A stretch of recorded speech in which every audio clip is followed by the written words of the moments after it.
Friends, आज हम जो सीखने वाले हैं वो हम अकाउंटिंग एंड टैक्सेशन पार्ट जो है वो सीखने वाले हैं, ये जो करेंसी डेरिवेटिव्स का। देखो, अकाउंटिंग एंड टैक्सेशन की जो गाइडलाइंस है ना, वो institute of chartered accountant of India ने जो है वो इशू करी है कि कैसे जो है वो अकाउंटिंग करी जाती है फ्यूचर कॉन्ट्रैक्ट्स की, from the point of the parties जो कि एंटर कर रहे हैं फ्यूचर कॉन्ट्रैक्ट के अंदर, जो कि बायर और सेलर होते हैं। तो इसकी अकाउंटिंग जो है किसने जो है वो किसने गाइडलाइंस निकाली हुई है? आईसीएआई ने जो है वो गाइडलाइंस निकाली हुई है। ये एक एमसीक्यू क्वेश्चन जो है वो एनआईएसएम के पेपर में काफ़ी टाइम रिपीट होता है कि कौन जो है वो गाइडलाइंस इशू करता है, तो आईसीएआई जो है वो इशू करता है। और अदर पार्टीज़ के लिए जो है वो ट्रेड जो है वो करी जा रही है and does not pose any peculiar accounting problem. देखो, दो टाइप के अकाउंट जो है वो आपको ध्यान में रखने हैं। क्लाइंट जो है ना, क्लाइंट को दो अकाउंट जो है वो मेंटेन करने पड़ते हैं। टू सेपरेट अकाउंटिंग हेड जो है वो मेंटेन करने पड़ते हैं, इनिशियल मार्जिन के लिए and mark to market margin के लिए। देखो, इनिशियल मार्जिन का मतलब क्या होता है? जो पैसा जो है हमारे को डिपॉजिट कराना पड़ता है ना, ताकि हम फ्यूचर कॉन्ट्रैक्ट कर पाएँ इनिशियली, ठीक है, उसे बोला जाता है इनिशियल मार्जिन। देखो, मैंने जो है वो इनिशियल मार्जिन जो है वो बताता हूँ। देखो, इनिशियल मार्जिन द अमाउंट जो हमारे को डिपॉजिट करना पड़ता है मार्जिन अकाउंट के अंदर, ताकि हम फ्यूचर कॉन्ट्रैक्ट के अंदर एंटर कर पाएँ, उसे क्या बोला जाता है? इनिशियल मार्जिन बोला जाता है। मार्क टू मार्केट का मतलब एक तरह से होता है डेली प्रॉफिट एंड लॉस जो है वो होता है। हर दिन जो है वो क्या होता है, हर ट्रेडिंग डे के एंड में जो है वो फ्यूचर मार्केट के अंदर मार्जिन अकाउंट को जो है वो एडजस्ट करा जाता है, ताकि ये निकाला जा पाए कि इन्वेस्टर का कितना गेन और कितना लॉस है, ठीक है, डिपेंडिंग अपॉन जो क्लोजिंग प्राइस है, उसे क्या बोला जाता है? मार्क टू मार्केट भी जो है वो बोला जाता है, ठीक है। अब दो कौन कौन से वो दो सेपरेट अकाउंट्स हैं जो मेंटेन करने पड़ते हैं। एक होता है मेरे पास initial margin, initial margin currency futures, और और दूसरा जो कॉन्सेप्ट आ जाता है वो आ जाता है mark to market currency futures का। तो ये दो सेपरेट अकाउंट्स होते हैं। ये बहुत इंपॉर्टेंट टॉपिक है, आपको जो है वो प्रॉपर अटेंशन जो है वो पे करनी है, ठीक है। क्लाइंट जो है वो क्या करते हैं, कोई एक्स्ट्रा डिपॉजिट या सिक्योरिटीज जो है वो ट्रेडिंग मेंबर के पास में रखवा रहे हैं, ताकि वो जो है वो उसकी डेली मार्क टू मार्केट की जो है वो जानकारी रखे कि जो है वो कितना उसको डेली जो है वो प्रॉफिट, और डेली उसे 1,000 का प्रॉफिट हो रहा है या 1,500 का प्रॉफिट हो रहा है या 2,000 का प्रॉफिट हो रहा है या 2,500 का प्रॉफिट हो रहा है, कितना प्रॉफिट जो है वो हो रहा है। तो क्लाइंट जो है वो एक्स्ट्रा डिपॉजिट जो है वो किसके पास रखते हैं? ट्रेडिंग मेंबर के पास में रखते हैं, ठीक है। जो मेंबर जो है वो ट्रेड कर रहा है on the behalf of the client, ठीक है। और जो है वो इंस्टेड की वो डेली बेसिस पे सेटल करे, ताकि वो जो है वो मार्क टू मार्केट बेसिस पर जो है वो करे, तो क्लाइंट को जो है वो एक्स्ट्रा डिपॉजिट जो है वो रखना पड़ता है। और वो जो अकाउंट है वो जो है वो हमें जो है वो उसको क्या बोलते हैं? उसे हम बोलते हैं mark to market margin account भी बोलते हैं। तो उसे क्या बोलते हैं? Mark to market margin account भी बोलते हैं, ठीक है। अब हम जो है वो इस कॉन्सेप्ट के अंदर सीखने वाले हैं कि अकाउंटिंग ट्रीटमेंट्स क्या होती है, पे इन और पे आउट की।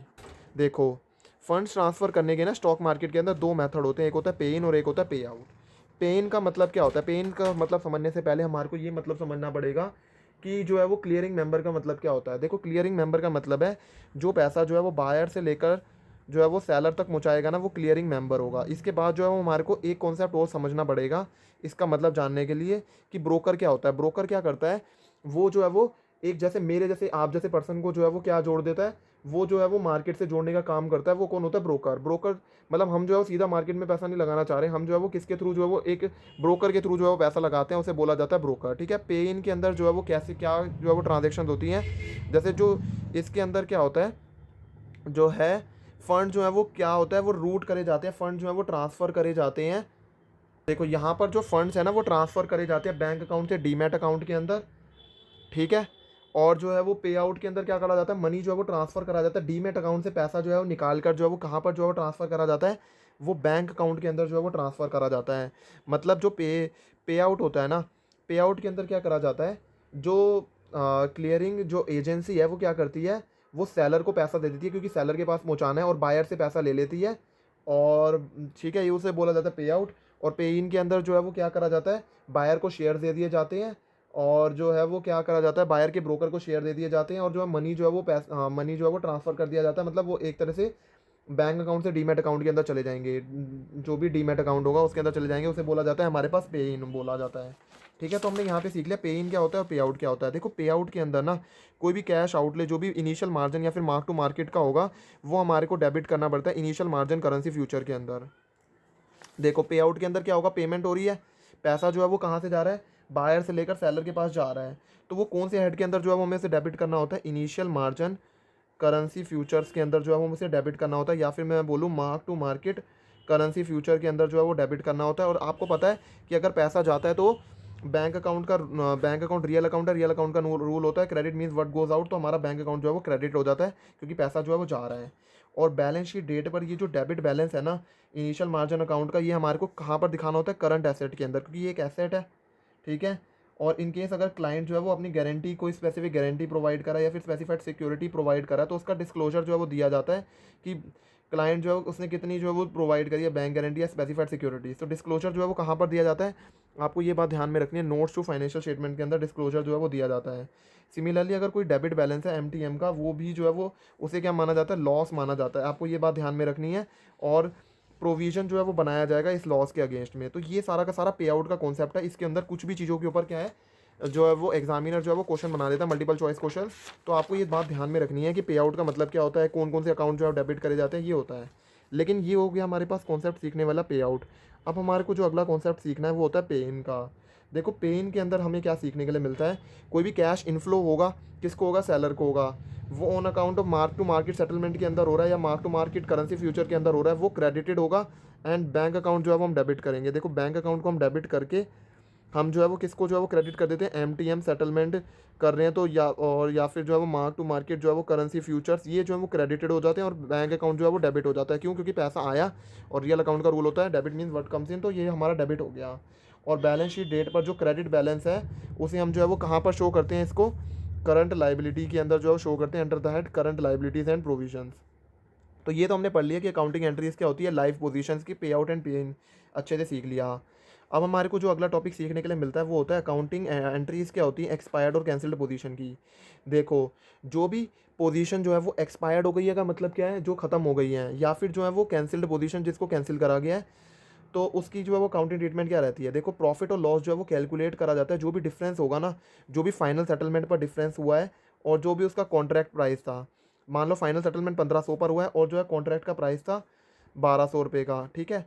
तो फाइनल सेटलमेंट से हमारे को 300 रुपये का गेन हुआ है, तो वो जो है वो हम प्रॉफिट एंड लॉस अकाउंट, जो क्लाइंट का प्रॉफिट एंड लॉस अकाउंट होता है उसके थ्रू ये जो है हम पास कर देते हैं। हाउएवर अगर मान लो बैलेंस जो है वो एग्जिस्ट कर रहा है प्रोविजन अकाउंट के अंदर और हमारे को कोई लॉस हो रहा है, तो पहले लॉस जो है वो कहाँ से लिया जाएगा, प्रोविजन अकाउंट से लिया जाएगा, क्योंकि प्रोविजन हमने बनाया ही इसलिए था लॉसेस को कवर करने के लिए।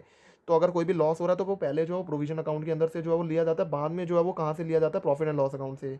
अगर एक से ज़्यादा कॉन्ट्रैक्ट सीरीज़ के अंदर वो आउटस्टैंडिंग पड़े हुए हैं तो वो स्क्वायर ऑफ कैसे करे जाते हैं, मतलब मेरे पास बहुत सारे शेयर्स पड़े हुए हैं, बहुत सारे शेयर्स पड़े हुए हैं, तो जो है वो कैसे जो है वो डिटरमाइन करा जाएगा कि हमने कौन सा शेयर जो है वो बेचा है। यार ये तो बहुत इंपॉर्टेंट कॉन्सेप्ट हुआ कि कौन सा जो है डिटरमाइन करना कि हमने जो है वो कौन सा बेचा है।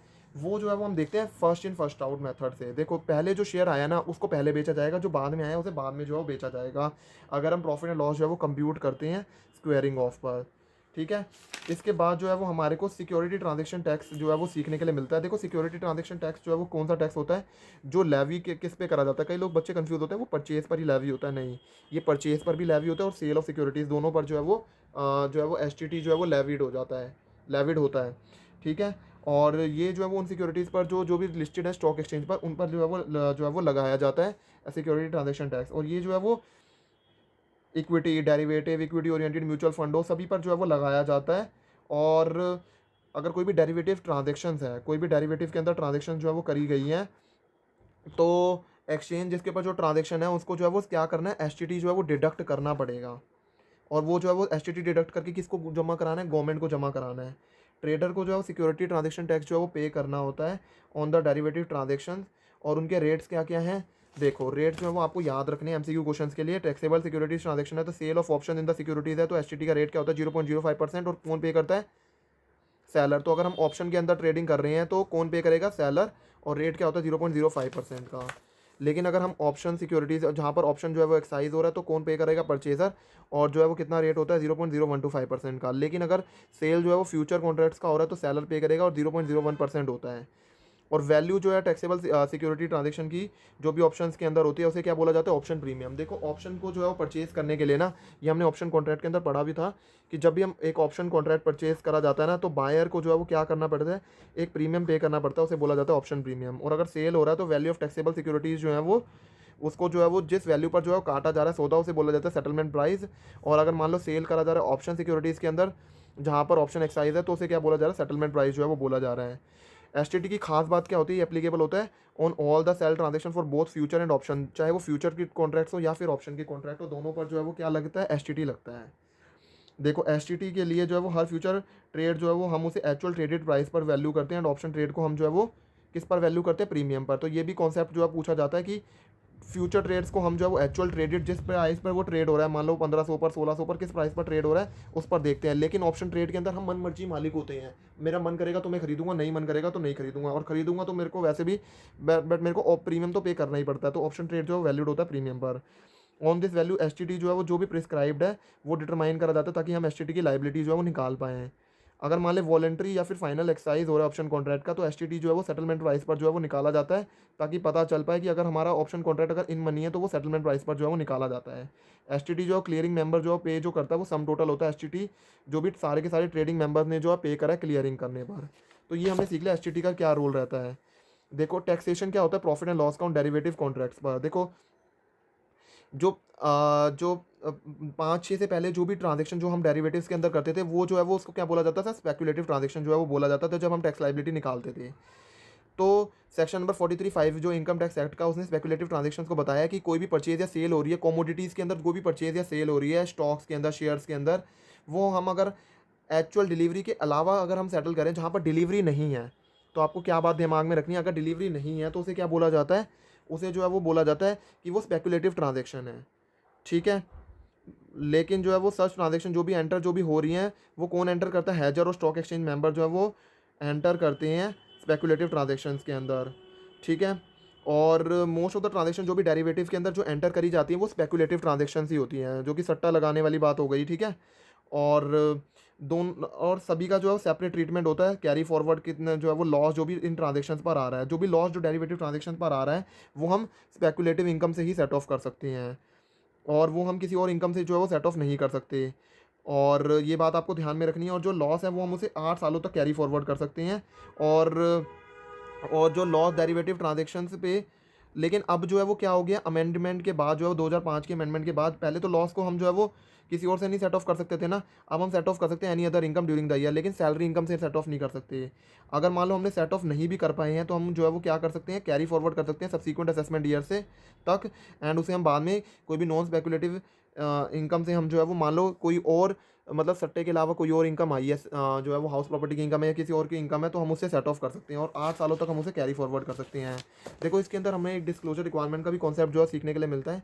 जो अमाउंट ऑफ बैंक गारंटी और बुक वैल्यू जो होती है, जिसे मार्केट वैल्यू भी बोलते हैं, वो हमारे को डिस्क्लोज करना पड़ता है। जो भी हमने कॉन्ट्रैक्ट जो ओपन पोजीशन वगैरह ली है, जहाँ पर इनिशियल मार्जिन जो है हमने बैंक गारंटी वगैरह के लिए और लॉजिंग और सिक्योरिटीज़ के लिए पे आउट करा है, और टोटल नंबर ऑफ कॉन्ट्रैक्ट जो भी एंटर्ड और जो ग्रॉस नंबर ऑफ यूनिट्स जो भी हमने करी है उसको जो है वो हमारे को डिस्क्लोज करना पड़ता है। अकाउंटिंग एंट्रीज जो भी डिफ़ॉल्ट अगर क्लाइंट ने करा है तो वो हम जो है वो कहाँ से एडजस्ट कर देते हैं, इनिशियल मार्जिन में हम उसका एडजस्टमेंट कर देते हैं और डेबिट कर देते हैं हम उसे currency future mark to market currency future account के अंदर, एंड कॉरस्पॉन्डिंगली हम उसे क्रेडिट कहाँ पर करते हैं, initial margin currency future account के अंदर। ये डिफ़ॉल्ट रूल होता है। ठीक है। आई होप आपको ये चैप्टर अच्छा लगा होगा, मज़ा आया होगा अकाउंटिंग एंड टैक्सेशन जो है वो सीखने के लिए।